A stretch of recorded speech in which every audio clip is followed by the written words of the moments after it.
రేపే బుధవారం. రేపు కలబంద, పసుపు, మందారం పువ్వుతో ఈ పరిహారాలు ఎవరైతే చేస్తారో అలాంటి వారికి ఆర్థిక కష్టాలు, ఆర్థిక సమస్యలు అనేవి ఉండవు. అంతేకాదు, ఈ రోజుల్లో చాలామంది డబ్బు కోసమే ఎన్నో రకాల ఇబ్బందులు పడుతూ ఉన్నారు. ప్రతి సమస్యకి కారణం డబ్బే. అలాంటి డబ్బు అనేది మన చేతిలో లేకపోతే అష్ట కష్టాలు మన చుట్టూనే ఉంటాయి. సకల దరిద్రాలు పట్టి పీడిస్తూ ఉంటాయి. ఇక దరిద్రం ఉంటే డబ్బు మన దరిదాపుల్లో కూడా ఉండదు. డబ్బు లేదు అంటే దరిద్రం మనకు పట్టినట్టే. అలాంటి సమయంలో మరి ఈ దరిద్ర బాధల నుండి విముక్తిని పొందాలి అంటే ఏం చేయాలి? డబ్బుని సంపాదించే మార్గాలు ఏ విధంగా కనుక్కోవాలి? డబ్బు సంపాదించే మార్గాలు ఏ విధంగా తెరచుకుంటాయి? సకల దరిద్ర బాధలు తొలగిపోయి అష్ట ఐశ్వర్యాలు ఎలా సిద్ధిస్తాయి అంటే తప్పకుండా ఈ వీడియో చూడండి. ఎందుకంటే పరిహార శాస్త్ర ప్రకారం మనకు ఉండే ఆర్థిక సమస్యలు కావచ్చు, భార్యాభర్తల మధ్య గొడవలు, విభేదాలు కావచ్చు, వాటన్నింటినీ తొలగించుకొని జీవితంలో కష్టాలు లేకుండా, ఆర్థిక సమస్యలు లేకుండా, డబ్బుకి లోటు లేకుండా జీవించగలుగుతాము. బుధవారం అంటే గణపతికి ఎంతో ఇష్టమైనటువంటి రోజు. బుధవారం రోజున గణపతిని పూజిస్తే చాలు, ఎంతటి దరిద్రమైనా తొలగిపోతుంది. మన పనుల్లో ఉండే ఆటంకాలు తొలగిపోతాయి.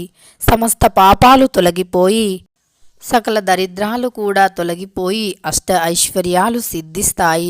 మరి రేపు బుధవారం రోజున కేవలం ఈ పరిహారం చేస్తే చాలు.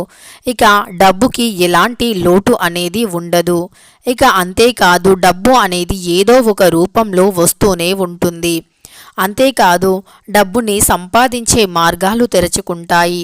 దేవతల యొక్క అనుగ్రహం కలుగుతుంది. మనకే తెలియకుండా మన చుట్టూ ఎంతో నెగటివ్ ఎనర్జీ ఉంటుంది. ఆ నెగటివ్ ఎనర్జీని తొలగించడంలో కలబంద చాలా ముందుంటుంది. కలబంద అనేది దైవాంగిక వృక్షంలో ఒకటి. ఈ కలబంద మొక్క అనేది ప్రతి ఒక్కరూ ఇంటి ముందు పెంచుకోవటం వల్ల మనకు ఎన్నో రకాల సమస్యలు తొలగిపోతాయి. అంతేకాదు, ఈ కలబంద మొక్కని ఇంటి ముందర పెంచుకొని మన యొక్క దరిద్ర బాధలను తొలగించుకోవచ్చు. అలానే కలబంద మొక్క అనేది చాలా శక్తివంతమైనటువంటిది. కలబంద మొక్కతో ఏ పరిహారం చేసినా బాగా ఫలిస్తుంది. కలబంద మొక్క అనేది చాలా మంచి దైవాంగిక గుణాలను కలిగి ఉంది. కలబంద యొక్క మొక్కలో 3 దేవతలు కొలువై ఉంటారు అని పెద్దలు అంటున్నారు. ఎంతటి నరదృష్టినైనా ఇట్టే తొలగించి సకల దరిద్రాన్ని తొలగించి అష్ట ఐశ్వర్యాలను కలిగింపజేస్తుంది కలబంద మొక్క. ఈ కలబంద మొక్కతో బుధవారం రోజు ఏ పరిహారం చెయ్యాలో ఇప్పుడు తెలుసుకుందాం. ముందుగా ఒక కలబంద మొక్కను తీసుకుని రావాలి. వేర్లతో సహా తీసుకువచ్చి వేర్లకి ఉన్న మట్టిని కడిగి కలబంద మొక్కకి దీపం ధూపం సమర్పించి పసుపు కుంకుమను పెట్టండి. ఆ తరువాత ఆ మొక్క యొక్క వేర్లు అనేవి పైభాగంలో ఉండాలి. అంటే మొక్క కిందికి వేలాడుతూ ఉండాలి. ఒక ఎరుపు రంగు దారం కానీ పసుపు రంగు దారం కానీ తీసుకోండి. ఇక ఆ కలబంద మొక్కని మీ ఇంటి సింహద్వారానికి కుడి వైపున కట్టండి. ఇలా కట్టడం వల్ల మీ ఇంట్లోకి చెడు శక్తులు అనేవి రాకుండా ఉంటాయి.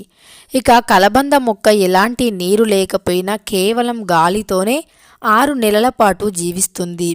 ఇక పోతే కలబంద మొక్క ఎంత త్వరగా వాడిపోతే మీ ఇంట్లో అంత దుష్టశక్తి, అంత నెగిటివ్ ఎనర్జీ ఉంది అని అర్థం.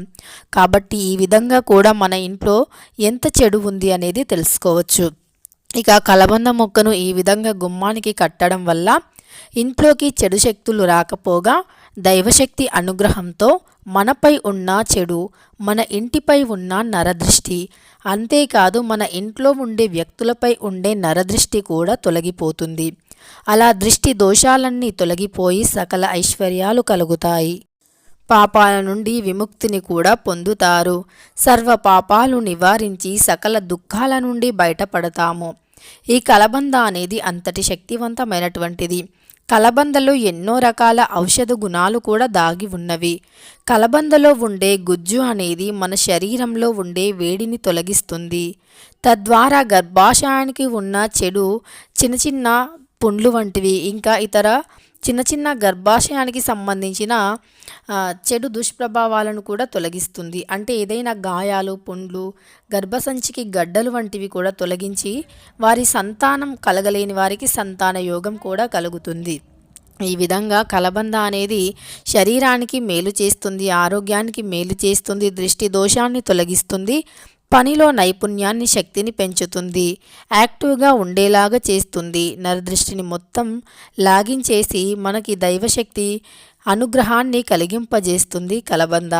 మరి అదేవిధంగా మందారం పువ్వుతో ఏ పరిహారం చేస్తే ఇంట్లో డబ్బుకి లోటుండదు, ఇంట్లో ఉండే వ్యక్తుల దృష్టి దోషాలు తొలగిపోతాయో ఇప్పుడు తెలుసుకుందాం. అయితే సిరి సంపదలు కలిగి అష్ట ఐశ్వర్యాలు కలగాలి అంటే మనం ఒక మందారం పువ్వుతో ఈ పరిహారం చేయాలి.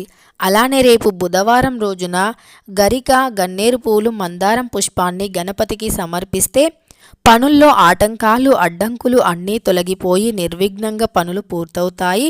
ఇంట్లో సిరి సంపదల వర్షం కురుస్తుంది.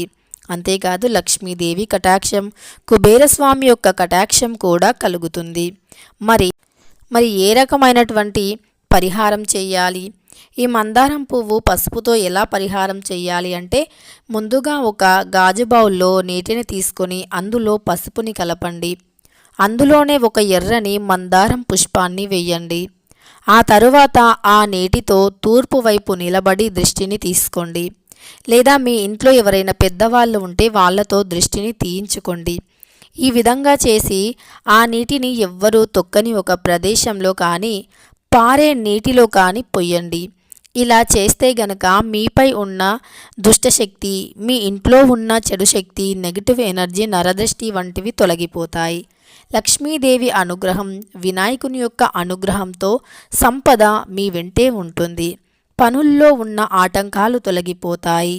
ఇక ధనానికి సంబంధించి ఏ సమస్యలైతే ఎదుర్కొంటున్నారో వాటి నుండి కూడా విముక్తిని పొందుతారు. ఇక రేపు బుధవారం రోజు కలబంద మొక్కను తెచ్చి మీ ఇంటి సింహద్వారానికి కుడి వైపున కట్టండి. అదేవిధంగా ఏ సమయంలో కట్టాలి అంటే గనక ఆ కలబంద మొక్కని మీ ఇంటికి ఏ సమయంలో కట్టాలి అంటే సాయంత్రం 6 గంటల లోపు కట్టండి. ఇలా కట్టడం వల్ల 1 గంటలోనే మీ దరిద్రం అంతా తొలగిపోతుంది. దశ మిమ్మల్ని వెతుక్కుంటూ వస్తుంది. అదృష్టంతో రాజయోగం పడుతుంది. ఇక మీ యొక్క జాతకంలో ఉన్న చెడు శక్తులు, జాతక దోషాలు, గ్రహాలు అనుకూలించకపోవటం వంటి దుష్ప్రభావాల నుండి కూడా బయటపడతాము. మందారం చెట్టు దైవాంగిక వృక్షం, ఔషధ గుణాలతో కూడి ఉంది. ఎవరి ఇంట్లో అయితే మందారం చెట్టు ఉంటుందో అలాంటి వారు ఎప్పటికైనా ధనవంతులు అవుతారు అని శాస్త్రం చెబుతుంది. అంతేకాదు మందారం చెట్టు ఇంటి ముందు ఉండటం వల్ల ఇక ఎలాంటి చెడు గాలి కూడా ఇంట్లోకి రాదు అని, మందారం చెట్టు నుండి వచ్చే గాలి అనేది మనకు మేలు చేస్తుంది అని, ఇంట్లోకి చెడు గాలిని రానివ్వదు, ఒకవేళ వచ్చిన చెడు గాలిని కూడా తొలగిస్తుంది అని పండితులు వివరిస్తున్నారు. ప్రతి ఒక్కరి ఇంటి ముందు కలబంద మొక్క ఉంటే ఆ ఇంటికి దృష్టి దోషాలు, నెగిటివ్ ఎనర్జీలు తగలవు, నరదృష్టి అనేది ఉండవు అని పండితులు వివరిస్తున్నారు. తెలుసుకున్నారు కదా కలబంద మొక్కతో ఏ పరిహారం చేయాలి అని, మందారం పువ్వు పసుపుతో ఏ పరిహారం చేయాలి అని, ఆర్థిక బాధలు ఎలా తొలగించుకోవాలి అని. ఇలాంటి ఇంకెన్నో పరిహారాల కోసం మన ఛానల్ని సబ్స్క్రైబ్ చేసుకొని పక్కనే ఉన్న బెల్ ఐకాన్ని నొక్కి ఆల్ ట్యాబ్ అని నొక్కండి.